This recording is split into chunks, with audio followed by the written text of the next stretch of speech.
If you're just joining us, we just finished talking with Adina, who was sharing some wonderful information with us on using movement and exercise to increase our motivation to lose weight. In addition, on eating high vibrational foods that are in alignment with you, your emotions, what you're feeling, so that it's more of a natural weight loss process. And Adele has some pretty impressive credentials. She's a graduate of the Vancouver Academy of Homeopathy. She also works in anatomy and physiology for alternative practitioners. She's a speech therapist, a master neurolinguistics practitioner, and also a coach. And she's worked with several businesses in the Vancouver and Whistler area. So, Adele, obviously you have a lot of experience in all of these different areas. So how did you get started? Was there something that occurred in your life that led you on this path? Absolutely. I had a life and death experience when I was 27 that changed the whole trajectory of my life. I was a passenger in an ultralight plane, and we were having a beautiful day, and the pilot decided when he saw a river below us that he would go and do a touch and go off of the water with the plane. And as he came down to the water, he hit the water with his pontoons, but he had forgotten to retract the landing wheels. So what happened was the plane flipped immediately from head to tail. And so I saw him go under, and my brain registered. I went to take a breath of air, and my mouth filled with water. It was instant, with lots of debris hitting me, and it was very confusing and dark, and of course I had no oxygen. So my first instinct was to try to get out, and I couldn't seem to get out. And as I began to die, my life began to flash in front of my eyes. So just like an old-time movie, those little ticker tapes that you see, it flashed through my life in intimate detail, all the way through my death, to the point where I saw our police officers walking up the front stairs of my parents' home, knocking on the door and informing them that I had died. When I saw the reaction, it still gets me. I made a conscious decision, I'm not going to die today. And then my brain made a phenomenal switch.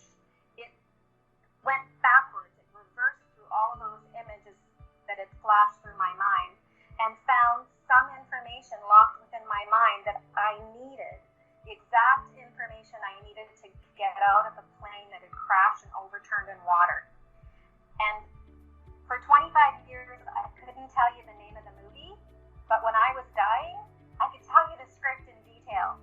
And so it was an officer and a gentleman, and it was the scene where a captain is training young pilots how to escape a plane that had crashed and overturned in water. And I followed the script and released my 3-point harness, following the script and releasing myself from the plane. And when I got up to the top, I was pretty out of breath. But it was a remarkable experience, and so I just was so fascinated with the power of the mind. We all have it, we just need to access it. So Adele, from all of these experiences, were you able to make any discoveries or have any aha moments on how to apply these maybe in other areas of our lives? For example, what about our health or weight loss? Could these, did any realizations you had from the plane crash, could they apply? Absolutely. Because I believe that our thoughts actually control our health more than our genetics do. So everything begins in the mind. We first have to have a thought before we have an action. And our desire to change needs to be greater than our desire to stay the same. So if we want to lose weight, we have to realize that it first has to happen up here. We need to get the mind engaged, have a plan, and then move forward. Absolutely. And I mean, when you were talking about the plane crash, how that simple decision in your mind changed an entire outcome, right? Absolutely. I wouldn't have taken action if I didn't have that thought first that I wasn't going to die. I truly believe if I would have been passive, would have been my demise. You know, I needed some sort of action, and it needed to be something very firm and concise. I needed to make that mindset that I wasn't going to die. So how do we get rid of this kind of negative mindset? Because there's so many people out there that will just kind of self-sabotage or beat themselves up when they fall off a diet plan, or like don't eat perfectly, or, you know, don't exercise. So like, how do we get rid of all of, you know, these kind of negative thoughts around that process? Yeah. And that, you know, this self-saboteur that we have inside, it's fascinating because, you know, a lot of times when we don't understand what's happening inside our mind, we think that it's our willpower or something like that. But if we understand a little bit about neuroscience, we start to get the idea that we have both a subconscious and a conscious brain. So the conscious brain has willpower, the rationale, the analytical, we decide we're going to lose weight. Mm-hmm. But the subconscious mind is kind of running the show most of the time. That's the person who's driving the car home when you don't remember that you made the trip. So the subconscious mind engages whenever we're hungry, angry, lonely, or tired. So, Adele, obviously stress has a huge impact on our weight and our health. So is there any more saboteurs that would hinder us from losing weight? Yes, there is. There is the dopamine double cross. So it's where our brain misaligns in its search for pleasure. So it's a cycle often that we see in addiction, but it can also be a cycle of food addiction. So the pleasure center of the brain releases these feel-good chemicals into our system when we eat, especially when we eat comfort food, fast food, food that's high in sugar. These ones really make it flush. Like sugar is as big a flush as cocaine. So whenever we're feeling down, whenever we're feeling like we've had a bad day, our systems start to search for a way to make us feel better. We have a receptor in our brain that flushes a chemical hormone called dopamine. And this pleasure center within our brain is, of course, meant to find us good things. But it's misaligned when it searches for certain pleasure when we're trying to lose weight. So, for example, if you've had a bad day, and I talked about what I call HALT, hungry, angry, lonely, or tired. And so if it was that you had stopped and had a donut, then that's what your brain is going to try to trigger you to do. So it's going to create a pattern of compulsive behavior that will make you go and buy a donut and begin to eat it. And once that sugar or high fat touches your taste buds, your brain is going to start to release dopamine, which makes you feel good. But it's just sabotage you, because the process for getting a dopamine flush when you're losing weight does not want to be sugar. Yeah, absolutely. That would make a lot of sense, because I know when I eat sugar, I'm really happy, usually, like right after. But, you know, if you're like, I remember way long ago when I was trying to lose weight, and then you would eat sugar and you would feel horrible after you felt the high, that would make a lot of sense. And you don't even realize, you're like, I want to feel good, and the sugar makes me feel good, but then it makes you feel bad, and you don't know how to kind of aim for that. So that's a really good benchmark of, you know, how to... Yeah. And it's actually, like you said, like you just went through the classic cycle of addiction. So the cycle of addiction, if you think of a circle, and the first circle is I'm starting not to feel very good, and your brain's kicking in and saying, I need dopamine, I need dopamine, I need dopamine. So then you grab the piece of sugar, and you start to feel like you're going to come around the corner. So your body's flushing chemicals and making you feel good, and then you come up the other side, and you went like, oh my God, I just ate sugar, and you feel guilty, and then you're back into the bad cycle again. Oh, so goodness. it is an addictive cycle. It's one that we all face, but we have to have awareness. We have to know what's going on so that we can have a plan and put our plan in action so that we don't sabotage ourselves. Yeah, absolutely. So, Adele, obviously this is a huge realization with dopamine levels and how we can respond, but I mean, is there any consequences that might happen if we don't address this reaction? Absolutely. The truth of the matter is that 1 in 10 people suffer from addiction, and within your lifetime, 2 out of 3 people, so 2 out of 3 people that we know will suffer from some sort of addiction in their lifetime. And this dopamine cycle is a big contributor to that.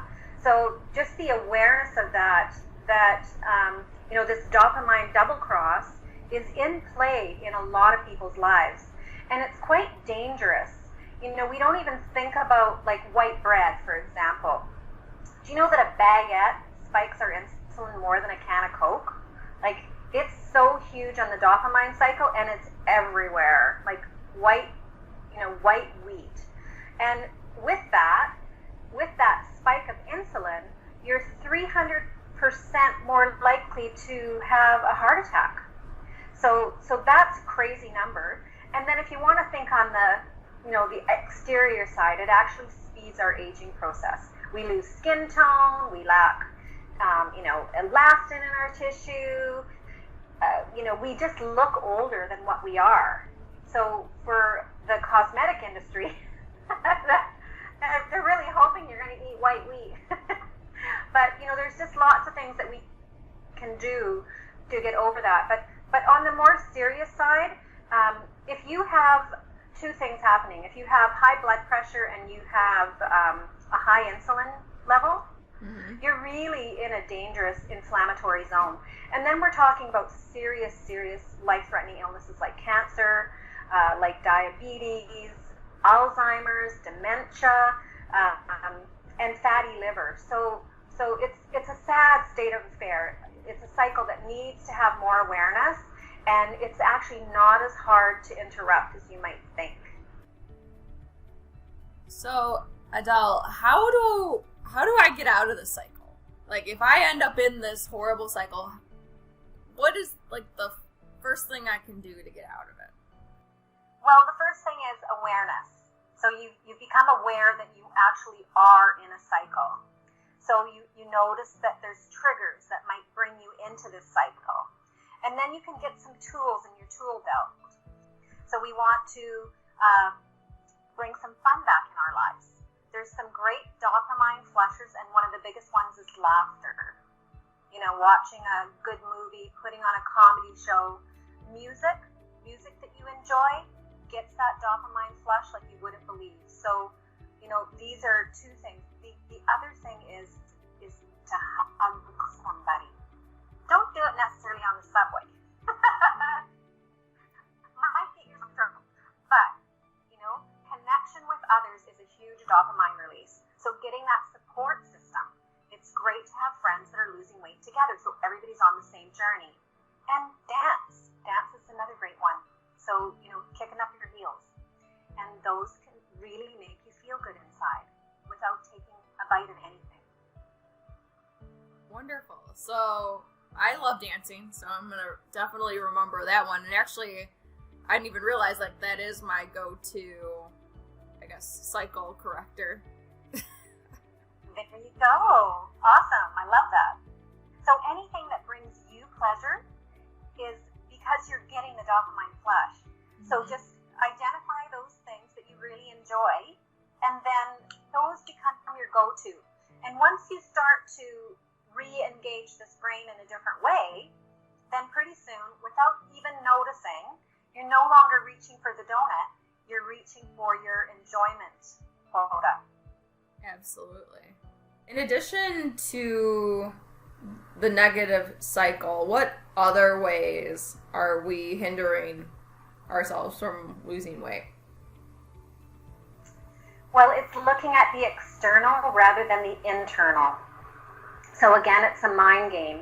Rather than taking care of feeling good about yourself. And so then you don't need to buy that great pair of red shoes, even though you love them. So in addition to like the negative cycles, is there anything else that might be stopping us from losing weight? Yep. I feel that quite often what we do is feed our bodies rather than feeding our minds. And what I mean by that is that we concentrate on the external rather than on the internal. And one of the things I call it consumable happiness. So we're looking for something to make us happy, and it just happens to be a new pair of red shoes. Mm-hmm. but you notice that the new pair of red shoes doesn't keep you happy for very long. So we keep in the cycle of not really understanding where our happiness comes from. And what I begin to understand is that quite often we're looking for perfection. So when we're looking at our body image or we're looking at ourselves in the mirror, we look ahead into the future for that perfect image of ourselves. And what we do by that is we miss all the good stuff in between. So what I call is living with excellence. So being in the moment and enjoying each one of the moments of excellence that we have, rather than looking too far and missing life, which is in between. So a bunch of things are happening when we're in that role, and one of them is that maybe we've been beat up a little bit. We have some emotional baggage that needs to be taken care of. So we hear the inner critic in our head saying we're not good enough, we're not thin enough, we're not pretty enough, whatever it is. But it's stopping us from our excellence. It's stopping us from achieving the goals that we want. So what I encourage my clients to do is work on the game up here. The diet, exercise is all going to follow because the strength from the mind is going to get you there. So we want to concentrate on, getting your self-esteem, back up where it should be, get rid of the emotional baggage, and concentrate on a positive self-image, self-love, lots of good stuff. And it's the inner challenge. Yeah, absolutely. And I could see where, I remember when I was a lot heavier, there is so much inner challenges that can just kind of interfere with the whole weight loss process. Yeah, we beat ourselves up, and we begin to feel that we're not as capable as we are. And I've got to tell you, believe me, you are so capable. It's almost like we believe an emotional dishonesty about ourselves, and it's a denial. So we need to get back to, that child within before we knew that there was anything that we couldn't do. The little child in the Superman suit that's just out there being real. This is all part of the mental, emotional game for almost everything in life, but certainly when we want to lose weight, we want to feel strong inside. The outside will follow. And enjoy the process. And there's so many, as you know, your diet segments are going to be chock full of this great information of, good choices for you. So it's, from my end, we're talking about, feeling powerful and, increasing your chances tenfold by just having the mental game in play each and every day as you move through the process of losing weight. Part of it is finding contentment. Mm-hmm. So knowing what you want, so having that game plan for the future, and something that's balanced and holistic. So when we talk about losing weight, we think of it as one item, but we really have to think about the holistic side of a human being. So the mental, emotional, spiritual, physical, environmental aspects of who we are. And when we make a plan, we want to make sure that each one of those spheres are balanced. It's kind of like thinking of yourself on a teeter-totter.